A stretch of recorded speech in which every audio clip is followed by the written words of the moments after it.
I've been meaning to do videos in this vein for a very, very long time, basically since this channel in its current form was launched.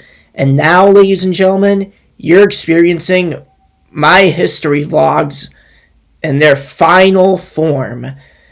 The Croatians of this generation seem to be blissfully oblivious and blasé about their history, like everything before the 90s is completely irrelevant when it isn't. But if you're coming here and you have no prior experience with me before, you're probably puzzled about this title, Iranian Legacy, Croatia. So listen the fuck up. While the Croatians are Slavs, they are and have always been Slavs. The Croats were an ancient Sarmatian tribe from the northern Caucasus. Full stop. Grab your popcorn, your Coke, your coffee, or whatever, because for the next hour, we'll be exploring the Iranian Sarmatians and their role in Croatian history. Or you can just select the timestamps of your choice in the description below. Come one, come all, because we're talking about Croatia. This is the first serious video ever uploaded in my channel's history where I'll be speaking to you without a script the whole way through. So, if you detect me speaking slower than you're usually accustomed to me speaking, that's why. So, this is it. The real me, spontaneously speaking to you about history, genetics, and culture that's Iranian in origin. Well, actually, I should clarify that opening introduction was using a script, actually, but from this point onwards, I'll be speaking spontaneously, without a script. So, here we go.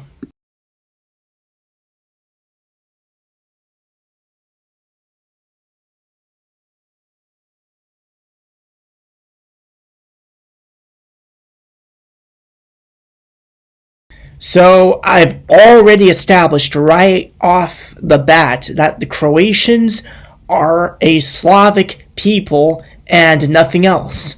But you know, Slavic has actually just been a catch-all term used to refer to a wide variety of indigenous European farmers united only in language, and it only really becomes a bona fide nationality in the 19th century and 20th century. But when we're speaking about this in the context of the Balkans, the Slavs are not a race. In fact, they're a combination of several. And even when Slavic becomes a bona fide nationality and Slavism becomes a bona fide political movement, there are still a bunch of other competing political and national ideologies and people in the Balkans being told that they're something else other than Slavic. And not even in the 19th or 20th century, but before those eras as well. But we'll get to that, don't worry. In fact, when you have the time, there's a book that I highly, highly recommend that you go read and take a look at. It's a book that I'm going to be referencing here a lot in this episode. It's called Bosnia: A Short History by Noel Malcolm. Noel Malcolm is a Cambridge-educated historian and academic. In this book, Noel Malcolm basically makes a very persuasive argument the whole way through on how it's been foreigners that have been dictating the usage of the term Slavic to refer to the ethnic and national identity of the Croatians, even as recently as the 20th century. They didn't consider themselves that before. This is something that begins to change around the mid-19th century, but even then, it's being contested. In some instances, they've LARPed as non-Slavs for political reasons, like, for example, during the Second World War. But in general, they've been very flaky and inconsistent when it comes to embracing Slavdom, especially when it comes down to associating themselves with the Serbs. Nevenko Bartulin makes similar arguments in his scholarly work too, entitled The Racial Idea in the Independency of Croatia, Origins and Theory, which I will also be citing a lot in this episode. I mean, you have a bunch of Croat pan-Slavists, but you also have a lot of pan-Slavist Croats also claiming that they're Illyrians and that they're Aryans. Where's the consistency? Where's the ideological congruence? In relation to language and culture, the South Slavs have always been, like, loosely and tenuously united. But the arrival of the Slavs into the Balkans isn't like the starting point of Croatian, Serbian, and Bosnian history, or of Slovenian history. Very little attention is paid to the Illyrians who were there before them, or to the Goths, or to the Alans, or to the Sarmatians, or even to the Turkic Avars. Like, for example, there were nativist indigenous Croatian authors like Ivo Pilar who wrote that the Croats are part of the Nordic Aryan racial and cultural heritage, and the Serbs are mixed with Balkan Romanic Vlachs. Oh yeah, and by the way, these thinkers who were Croatians ethnically were well aware that the Aryans are the people of Iran and India. There's also this doctoral dissertation by another ethnic Croatian called Josef Blumenthal, dating back to 1797. 1797! What was the motivation?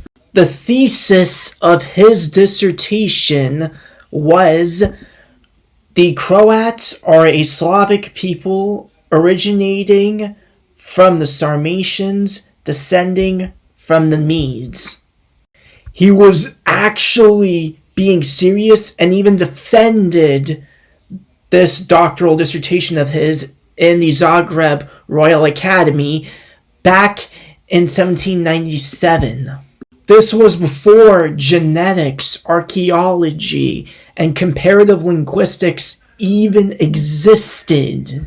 And this notion of the Croatians having some historical ancestry from Iran begins to receive a lot of significant attention and investigation by ethnic Croatians, by ethnically Croatian scientists during the period of communist Yugoslavia, by scientists and historians like Sakac, Kadicic, and Mandic, and I'll be talking about them and everything that they said in that time period.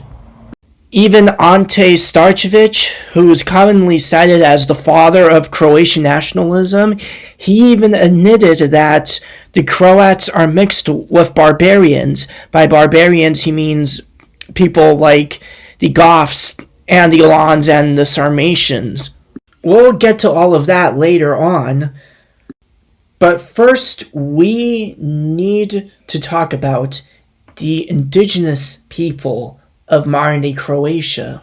Most of the Balkans have always been kind of poorly settled due to its mountains and thick forests. The cities and towns that did exist were either by major inland routes or the sea. The towns below this line were largely Greek, whereas the towns above it had more mixed population. For example, the towns near the sea were very much Latin as opposed to the towns which were more inland. These probably still spoke Latin as it was the main trading language in the area, but they were mostly made up of Illyrian, Thracian, Dacian, and the remnants of some Germanic tribes. tribes. However, when the area came under the control of the Byzantines, even the northern cities started to get more Hellenized. Now that we covered the cities, let's look at the countryside. What little of it was populated was mostly either by the descendants of retired Roman soldiers, which oftentimes at the end of their service were given land in the Balkan region, and or Illyrians, Thracians, Dacians, Greeks, and again some remnants of Germanic tribes. And even though this may seem like a lot of people, numbers-wise it truly wasn't. There was also no clear predominant division between these farming settlements. It would be completely common to find valley with Illyrian farmers next to a valley of Germanic farmers next to two more valleys that were not settled.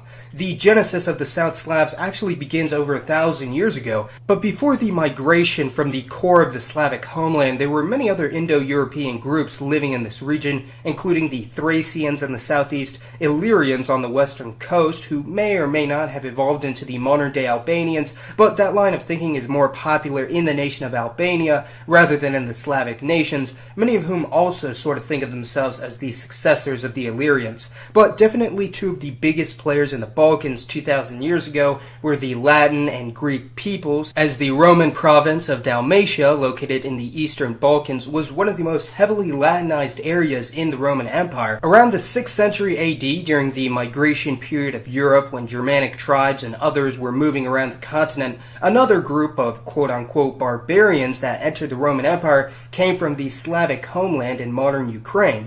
These Slavs, along with the Goths, settled in the European half of the Byzantine Empire, and in only a couple short centuries, the formerly Latin-speaking province of Dalmatia had been replaced by Slavic peoples, or at least assimilated into the new Slavic culture, although a very small subsection of the Dalmatians survived and live on today as the Istriots, located in the Istrian Peninsula in modern Croatia.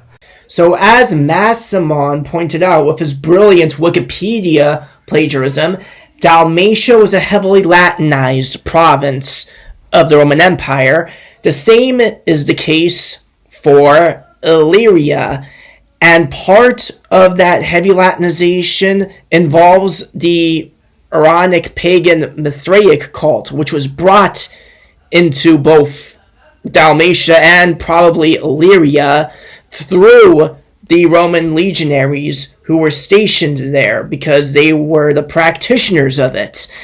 These aren't all derived from one Proto-Indo-European source. Rather, this god comes through the Indo-Iranic peoples and then comes into Europe and is adopted and then changes later.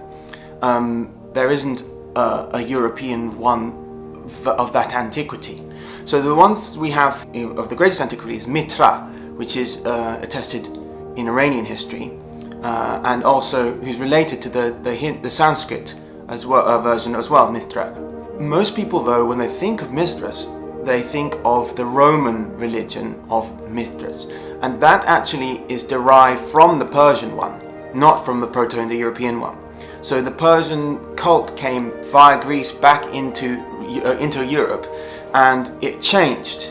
So the original meaning of Mitra in Indo-Iranic language, or Proto-Indo-Iranic, from which the Persian language of Avestan and Sanskrit, the language of Hinduism, are both derived, it kind of means pact or contract. But the deity himself is quite distinct. The way that he was worshipped in Iran and India is distinct, and then when he comes into Rome, he becomes again something quite distinct. The Mithraic cult in Rome became a military cult, and the Mithraic mysteries, as they're called, were quite distinct from Roman religion in general. Only men could follow this religion, and almost entirely military. It was mostly soldiers who followed it. They actually found the archaeological remnants of a Mithraeum but rather around the outskirts of the Dalmatian city of Mochici, and in the modern-day Bosnian city of Jese, and also in the Konjic region, which is also inside Bosnia now. Now, we actually don't have too much information about the Illyrians. Like, for example, we don't even know what their religion was or what their societal structure was like. But we do have confirmation that Mithraism was big here. However, Noel Malcolm's impressive scholarship sheds a lot of light on this matter. From Bosnia, a short history, pages 2 to 4. The earliest inhabitants of whom we have any historical details are the Illyrians, a collection of tribes which covered much of modern Yugoslavia and Albania and spoke an Indo-European language related to modern Albanian. The tribe which gave its name to Dalmatia, the Dalmatei, was probably named after a word related to the Albanian word for sheep, delme. Its territory covered part of western Bosnia, and the archaeological evidence from several sites in Bosnia shows that the Illyrian tribes were stock breeders specializing in sheep, pigs, and goats. Other tribes encountered by the Romans as they extended their power inland in the 2nd and 1st centuries BC included a mixed Illyrian Celtic grouping, the Scordisi, on the northeast fringe of Bosnia, and a warlike tribe in central Bosnia, the Decitates, whose last rebellion against the Roman Empire was finally crushed in 9 AD. From then on, all the Illyrian lands were firmly under Roman rule, and a network of roads and Roman settlements was gradually established. Several roads ran across Bosnia from the coastal towns of Salona near Split. These were needed not so much for trade as for military operations further to the east, but they also served as delivery routes for the gold, silver, and lead which were mined in eastern Bosnia in Roman times. The use of Latin must have become widespread in Roman Bosnia. It was the only common language for the settlers from many parts of the empire who came to live in the province of Dalmatia from Italy above all, but also from Africa, Spain, Gaul, Germany, Greece, Asia Minor, Syria, Palestine, and Egypt. Most of these colonists lived in the coastal towns, but there are records of people with Asian names in the Neretva Valley, western Herzegovina, and in the Jese region of northwestern Bosnia. From the mid-2nd century AD onwards, large numbers of military veterans were also settled as colonists in the Balkans. A telling sign of their importance is the fact that in Romanian, the language which developed out of the Latin spoken in this region, the word for old man, bătrân, is derived from veteranus. The Illyrians themselves were heavily recruited into the Roman legions, and from the late 2nd century onwards, the Illyrian lands were the military power base for a number of provincial governors and generals who became Roman emperors. The first of these, Septimius Severus, dismissed the Praetorian Guard when he came to Rome in 193 and replaced it with Illyrian troops. A throng, in the words of one Roman historian, of motley soldiers, most savage in appearance, most terrifying in speech, and most boorish in conversation. Now, the Slavs change all of this. They take over as the demographic majority in this region even before the Serbs and the Croats arrived, and Slavic becomes the new common language of this region. But let's just continue. Other Roman and Greek sources take a similarly superior attitude towards these provincial Balkan tribesmen. As a result, we have no really detailed accounts of their social structure, their religion, or their way of life. But one passing comment by the Greek geographer Strabo is particularly intriguing. He mentions that tattooing was common among the Illyrians. His testimony has been confirmed by a discovery of tattooing needles in Illyrian burial mounds in Bosnia. Tattooing is not known to have been a Slav custom at any time or in any part of the Slav realms, and yet it has survived well into this century among the Catholics of central Bosnia and the Muslims and Catholics of northern Albania. In the 1920s, the English traveler and Balkan scholar Eddie Durham made a detailed study of the practice and copied many of the Bosnian designs. Simple geometric patterns of circles, crosses, and crescents, apparently representing rayed suns and moons. Women, she reported, are far more elaborately tattooed than men. Their arms and forearms are often covered with patterns. The friendly once said they tattooed because it is our custom, because we are Catholics, because it is pretty, and said my hands would be prettier tattooed. This practice is striking evidence of cultural continuity in Bosnia, stretching all the way back to the Illyrian tribes. Unfortunately, it is the only strong piece of evidence. Claims about Illyrian origins have been made about other apparently non-Slav practices which survive in Bosnia, such as polyphonic folk music, but there the corroboration of Roman or Greek writers is lacking. So that's one strong piece of evidence in which the Slavicness of the Balkan Slavs can be contested, but there's way more than that. Pan-Slavs in the Balkans have historically used an Illyrian or a Gothic identity to unite each other historically. Then you have the Avars and the Alans. The Alans were Iranian ethnically, but they're not supposed to be terribly relevant because they just came as raiders, briefly settled in the region, and then got kicked out, right? Well, Noel Malcolm's Bosnia Short History, page 6. The Goths were not the only race to have visited the Western Balkans and perhaps left some descendants there, between the Romans and the Slavs. Asiatic Huns, a Mongol Turkic people, and Iranian Alans, ancestors of the modern Ossetians in the Caucasus, also appeared in the 4th and 5th centuries. In the 6th century, two new populations entered the Balkans. The Avars, a Turkic tribe who came from the region north of the Caucasus, and the Slavs. Their histories were at first closely intertwined, either as allies or as rivals. The Avars, though less numerous, seem to have had the upper hand in this relationship because of their superior military skills. These Turkic tribesmen were eventually driven out of the Balkans in the early 7th century by Byzantine, Croat, and Bulgarian armies. Historians traditionally assumed that the Avars were a rather ephemeral presence in the region, essentially a military force interested only in raiding. However, modern research in archaeology and the study of many place names suggests that there were long-term settlements of Avars in many parts of western Bosnia, Herzegovina, and Montenegro, in some places including areas just to the north and northwest of Bosnia. Distinct groups of Avar settlers may have lingered for generations. The Slav name for the Avars was Obri, and there are many place names such as Obrovas, which record their presence. It is also possible that the word Bon, which from early times was used as the title of Croatian rulers, is itself of Avar origin.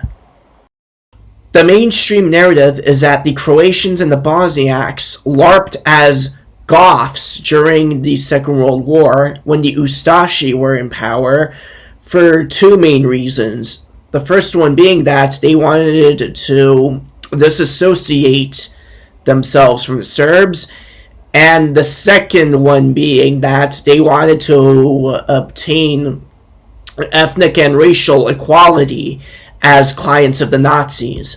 The problem? This Gothic theory doesn't originate from the Second World War. It wasn't manufactured out of thin air for political reasons. It actually originates from a medieval manuscript written in Latin entitled The Chronicle of the Priest of Dioclea, otherwise known as Libellus Gothorum. Noel Malcolm's Bosnia Short History, pages 4 to 6. Sometimes it seems as if no population could enter the Balkans without giving rise to some similar theory for later generations to seize on. This is especially true of the next invaders, the Germanic tribes of Goths, who began raiding the Roman Balkans in the 3rd century, inflicted massive defeats on Roman armies in the late 4th century, conquered the fortress of Singidunum, modern Belgrade, in the late 5th century, but mainly withdrew to the kingdom which they established in Italy and Dalmatia soon thereafter. They were finally driven out of the Balkans, driven out of the Balkans by the Emperor Justinian in the early 6th century. After Justinian's campaigns, Bosnia became notionally, at least, part of the Byzantine Empire. Originally, it had been on the western side of the dividing line between the West Roman and East Roman lands. Any Goths who remained behind were quickly absorbed into the local population.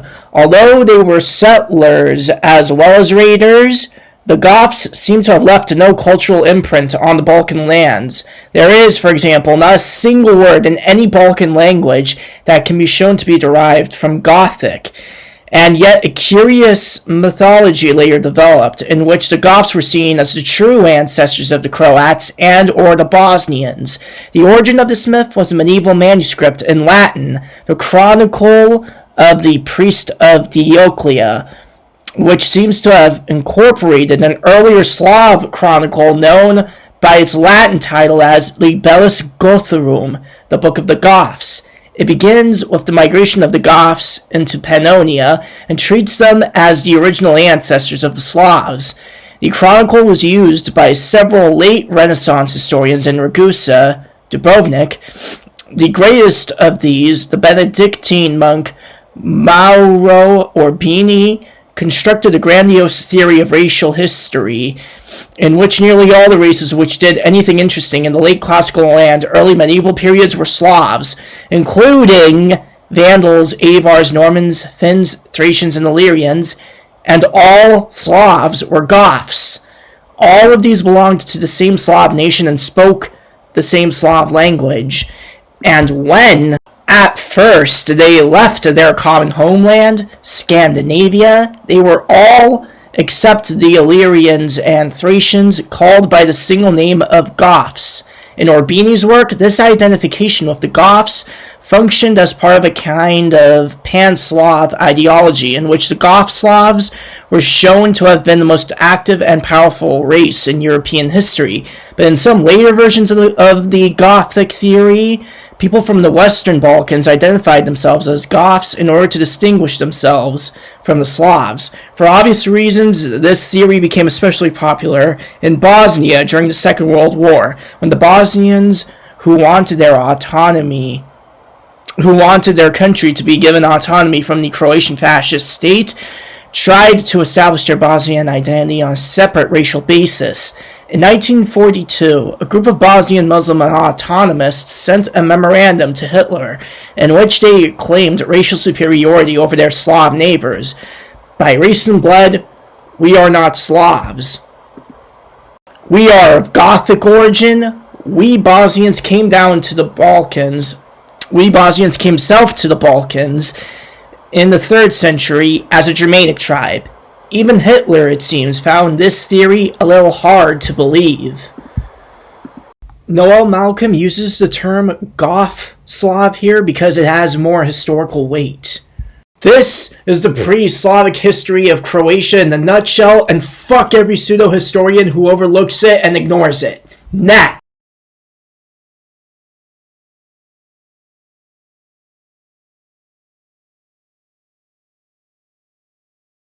(1853) was the historiographical and political equivalent of a head-on collision for Slavism in the Balkans. 2 public inscriptions were discovered within close proximity of the city of Rostov-on-Don, inside modern-day Russia in the northern Caucasus. Something by the name of the Tanais tablets.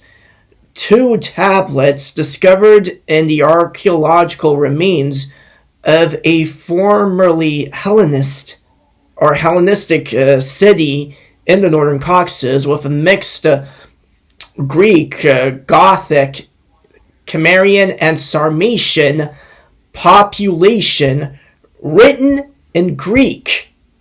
There are 3 men mentioned in these tablets: Choroatos, and Choroatos.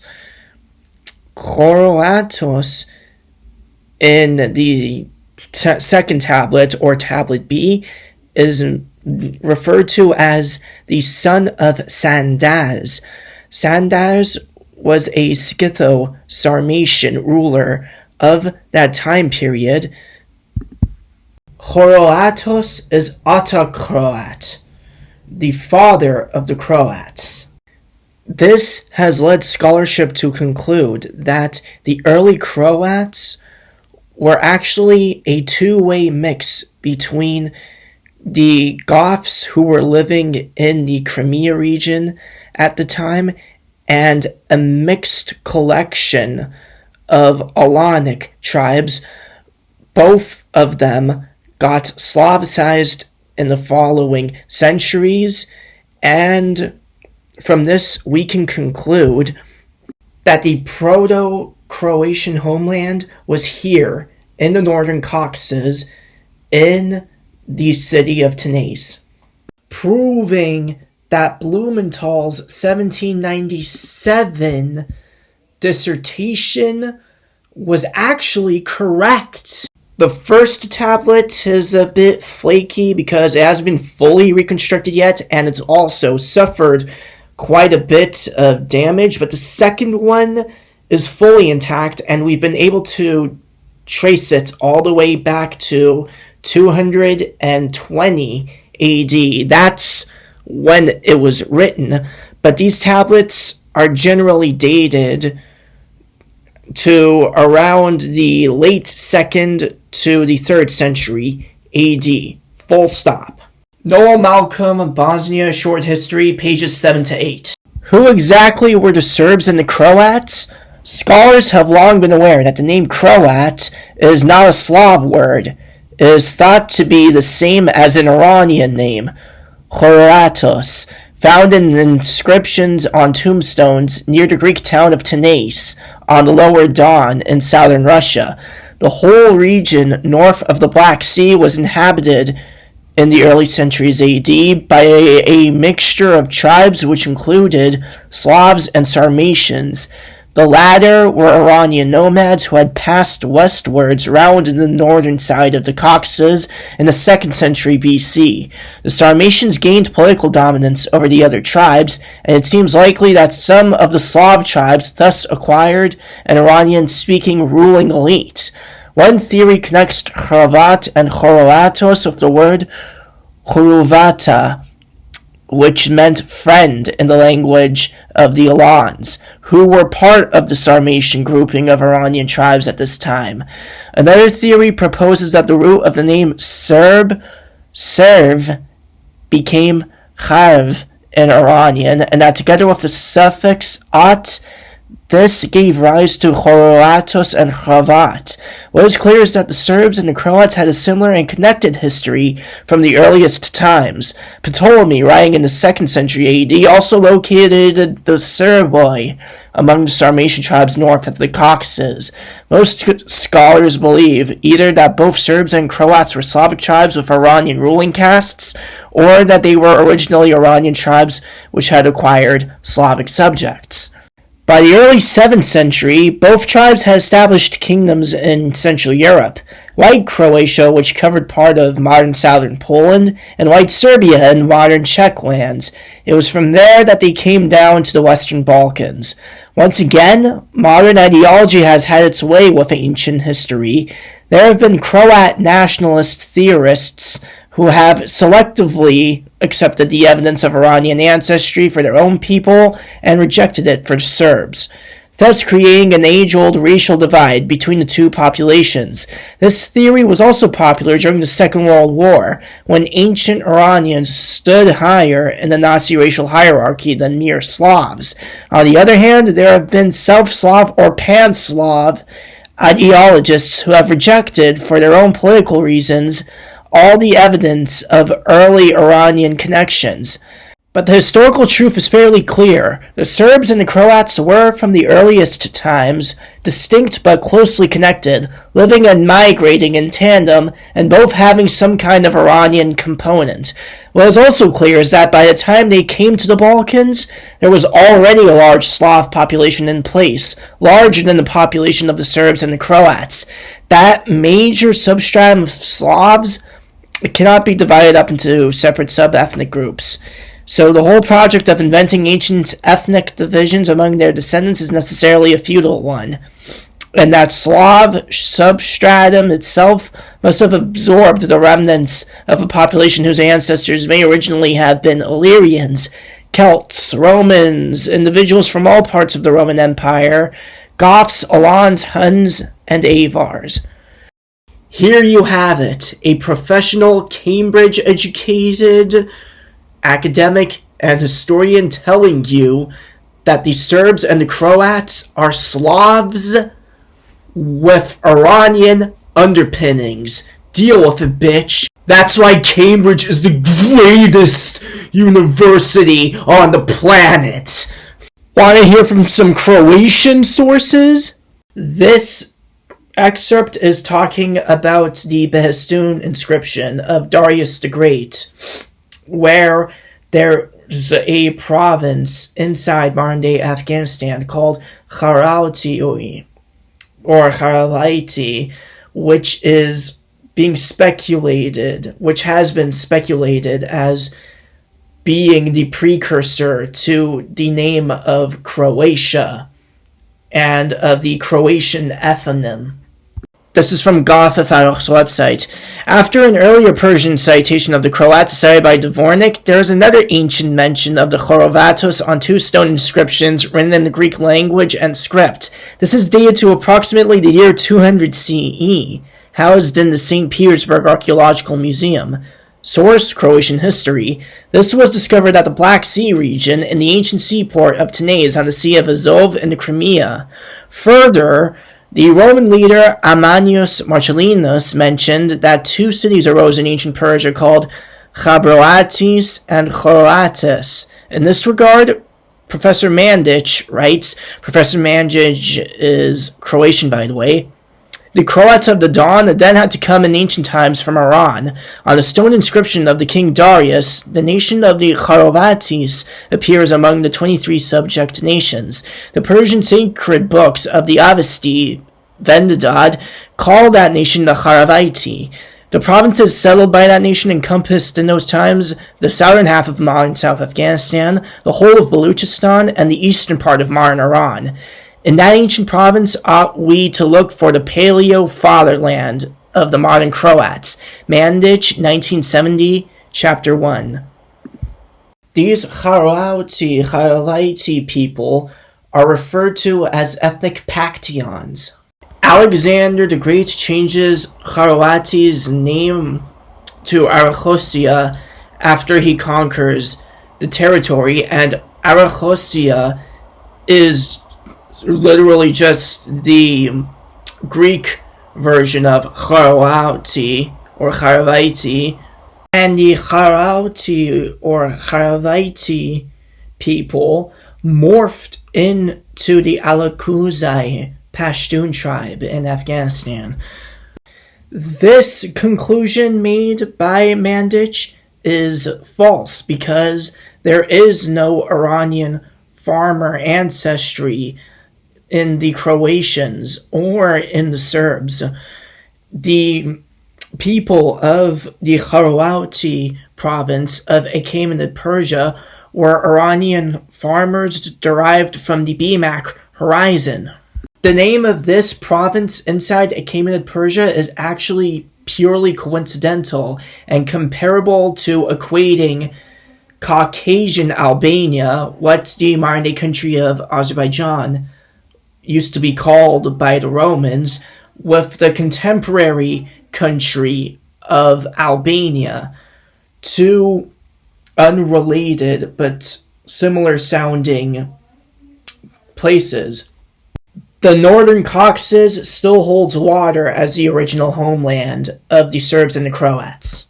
In this period of time, the city region of Tanais was under the dominion of the Bosphorian Kingdom, which was a Hellenistic state ruled by a Sarmatian ruling class. The usage of the word Iranian here is a bit of a misnomer, because you see, the Sarmatians were only Iranian in relation to the language that they spoke. The same goes for the Scythians and also even the Alans, who were Bemakized. Just remember this for the rest of the duration of this episode. The Scythians and Sarmatians were non-Bemakized Iranics. The Alans were. When we hear the word Iranian or Sarmatian used to refer to the early Croats or the Proto-Croats, we may very well actually be referring to Sarmatians, in quotations, who are actually ethnically and genetically Gothic in origin, but just speak the Sarmatian language. Or the Scythian language, because the most common languages of the Bosporan Kingdom were Scythian and Greek. There's no mention of Gothic. This was most likely the case given the archaeological and genetic data and evidence that we have. From Croatia, Land, People, Culture, Volume 1 by Francis H. Eterovich and Christopher Splalatin. Chapter 3. As late as the 13th century, the Croatian nobility seems to have been conscious of its non-Slavic origin. Unfortunately, the surviving records of this caste provide no clues to the solution of the mystery of the Croatian ethnic identity. The earliest evidence of the presence of Croatians in Europe is the mention of their name in the Greek form Choroatos and in inscriptions carved on tombstones near the site of the Greek colony of Tanais in southern Russia. These sepulchral inscriptions date from the 2nd or 3rd century AD. Most scholars ascribe them to Iranian Persian elements who for many centuries dominated the steppes of southern Russia. Undoubtedly the Scythians and Sarmatians, who succeeded one another as masters of the steppe land, both included in their ranks a melange of Iranian frontier elements. Inevitably, the Sarmatians in particular must have exerted great influence over the Slavic peoples who lived between the Don and the Danube rivers, for they achieved political dominance over them. Even genuinely Slavic tribes were subjected to Iranian ruling castes. The late Romanian historian Dr. Nicolae Iorga is only one of a number of competent scholars who believe that the Slavs made their first appearance in history as members of the Sarmatian Confederation. Professors Francis Dvornik and Nikola Zupancic think that the original Croatians were an Iranian Sarmatian people rather than a Slavic people. On the other hand, there is an increasing tendency to credit the Tanais inscriptions to still another Iranian Caucasian group, the Alans. This tribe appeared on the Black Sea littoral in the 1st century of the Christian era, settled around Tanais, and remained in this area for 3 full centuries. In their own language, the Croatians call themselves Hrvati. There seems to be an etymological connection between this term and the Alan word for friend, Horovata. On the shores of the Black Sea, the Alans absorbed 2 Sarmatian peoples, the Sirasi and Eorsi. Many Alans, too, affiliated themselves with the Gothic nation, which, in the 3rd century AD, replaced the Sarmatians as the masters of southern Russia. The names Safrach and Andag, which appear in the Gothic annals, are clearly Alanic. Also, the Goths undoubtedly absorbed both Sarmatian and Slavic groups during their 2 centuries of rule over the steppe land.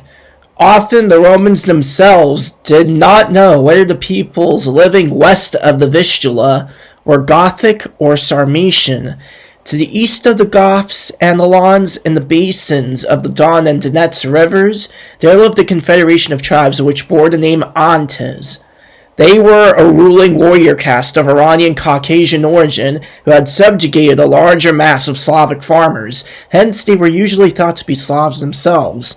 Antes, Goths, and Alans all yielded to the advance of the Huns around about 375 AD. For some time, the Antes, along with the Ostrogoths, East Goths, and Alanic elements associated with the latter remained subject to the Huns. In the 5th century, the Ante Empire was revived, and Croatian tribes were known to the west of the Ante Confederacy. There is reason to believe that these Croatians represented an amalgam of Iranian stocks who were or had been ruled by the Ostrogoths, but who had become Slavicized through association and intermarriage with Slavic elements which had survived the Hunnish Holocaust. There must also have been intermarriage between the Croatians and the Antes. Meanwhile, the Visigoths or West Goths, accompanied by a large Alanic contingent, had fled across the Danube to escape the Huns between 376 and 378 AD. At the beginning of the 5th century, a mixed Visigothic Alanic horde under Radagast and Alaric descended upon Italy, and those territories that are today known as Croatian. Other such inroads occurred in 406, 459, 471, and 489. This last indicated invasion resulted in the establishment of an Ostrogothic kingdom that included Italy, Dalmatia, Bosnia, Slavonia, Istria, and what is today known as Upper Croatia. In fact, from about 454 AD until the middle of the following century, the Ostrogoths claimed rule over all lands south of the Danube and eastward of the confluence of that river with the Sava. The bulk of their Visigothic kinsmen had moved westward by this time into Gaul and Iberia, modern France and Spain. The Iranian and the Gothic theories of the Croatian origins depend upon the assumption that considerable numbers of Goths, Alans, and other Iranian stocks included in the Gothic horde remained in the lands that were destined to become Croatian. In a war that lasted from 534 to 553, the Byzantines overthrew the Ostrogothic kingdom, and the Ostrogoths went over the mountains, as contemporary chroniclers put it, and disappeared from the pages of history. Oh yeah, and by the way, the archaeologist who discovered these tablets to begin with was ethnically Russian. His name was Pavel Mikhailovich Leontiev. So yeah, I guess the Slavs themselves are the own saboteurs of their political ideologies. Totally. Pan-Slavism is a joke. Next.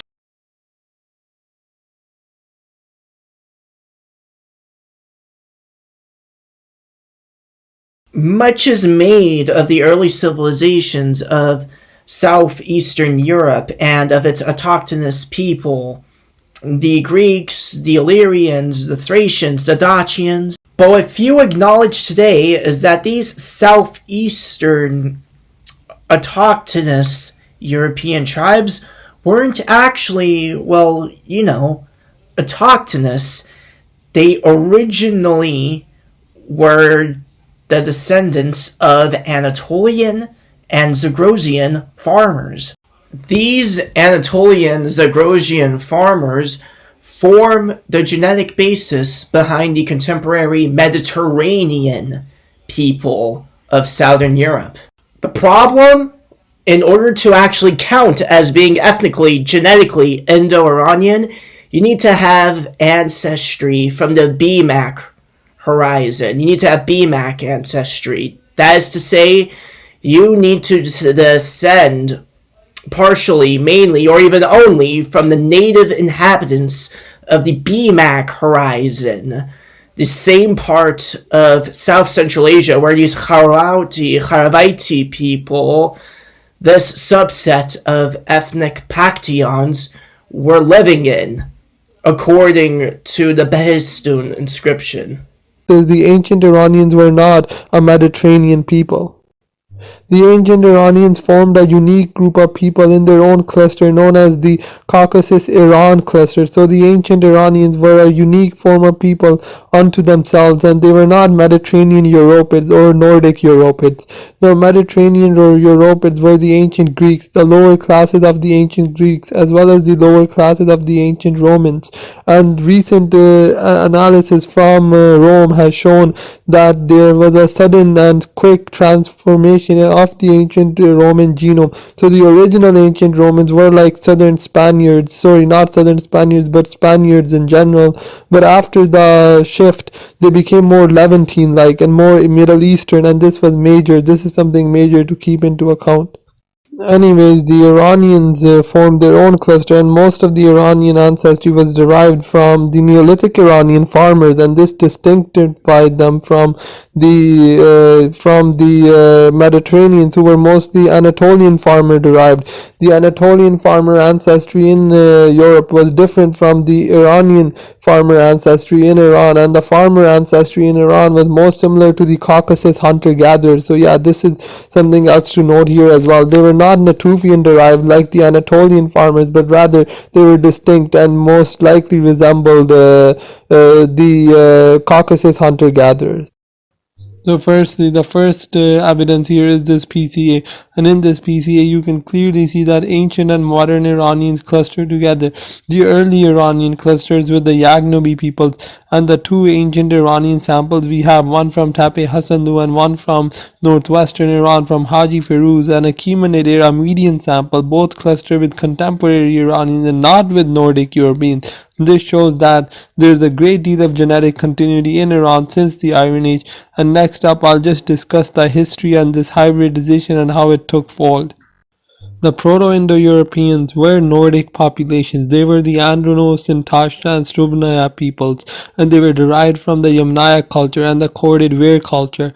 And these individuals were mostly Nordic. They were around 100% Nordic ancestry, and these Nordic individuals were settled in the northern steppes of what is today Kazakhstan, and they were 100% Nordic. But what most scientists and scholars today fail to realize is that these Nordics later, when they entered the BMAC horizon, which was heavily populated by a very advanced and highly agriculturalized farmers and very settled peoples of the BMAC culture, they mixed with them on impact, and there's a great deal of evidence for this. There's recent studies that came out on this, and there's also a lot of genetic evidence proving that this hybridization took place as with the early Iranians. So the early Iranians were around 52% Androno and 47% BMAC derived, and that's quite remarkable and shows that there was a great deal of admixture with the native population of the BMAC culture as well as the Androno steppe pastoralists.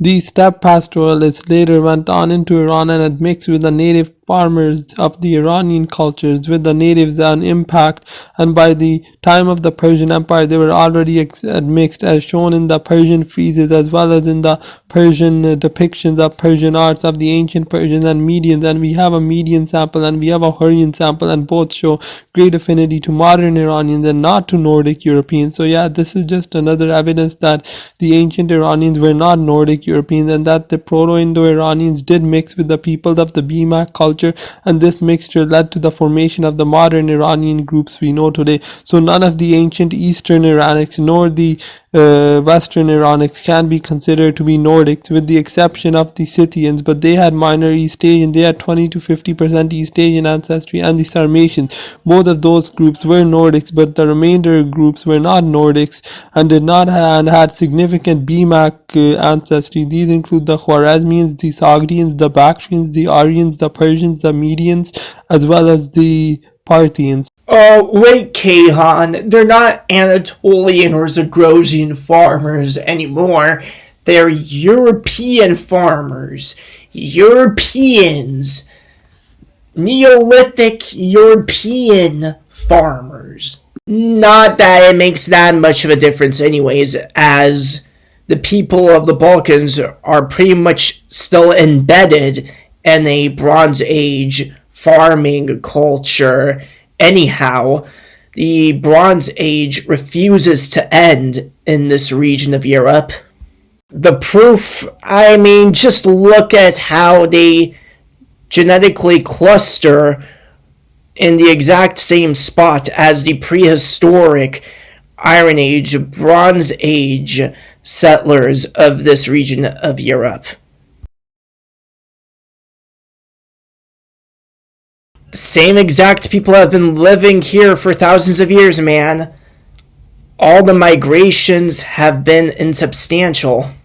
Now, there's no shadow of a doubt that these ethnic Paktians eventually morphed into the people we refer to as ethnic Pashtuns and Pathans in our current political geography and terminology, because most Afghan tribes and ethnicities, be they Pashtun, Nuristani, or Tajik, do descend partially or derive like half of their ancestry from the BMAC horizon. They do have BMAC ancestry, and BMACized Iranians and non-BMACized Iranians like the Scythians and Sarmatians are from two entirely different planets. Moreover, the Pashtuns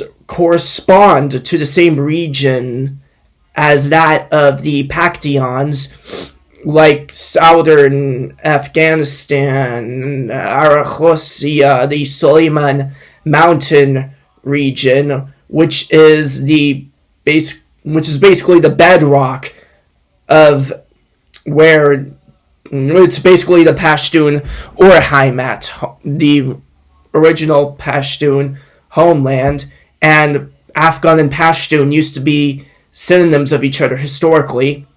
A while ago, I published a video here entitled Proof of the Non-Slavic Ancestry of the South Slavs, and it was a bit controversial and standoffish. The South Slavs of the Balkans have a different genetic and ethnic history and are the outcome of the Slavic invaders who were able to impose their culture, language, and ethnic identity on the indigenous Southeastern Europeans.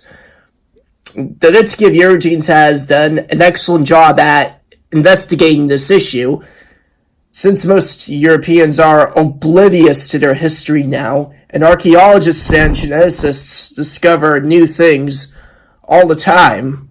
So even though the South Slavs speak Slavic languages, they derive the vast majority of their ancestry from the pre-existing Balkan farmers, and therefore cluster more closely towards the Mediterranean genetic profile.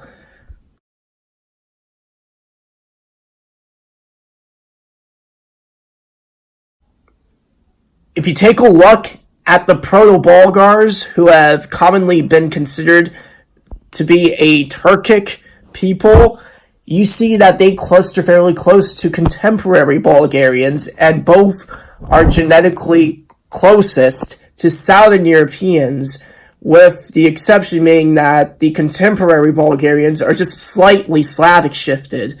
The Croats have a bit more steppe admixture than the Serbs do, but they're still largely Mediterranean as well.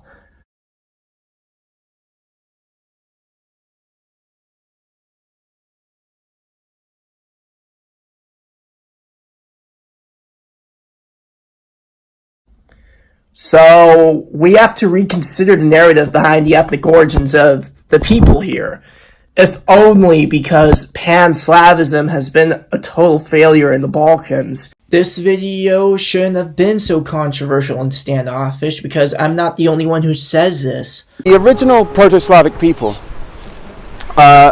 existed a long time ago, but they do exist today in the form of modern Slavic speakers here in Poland, and the Russians, the Belarusians, and the Ukrainians.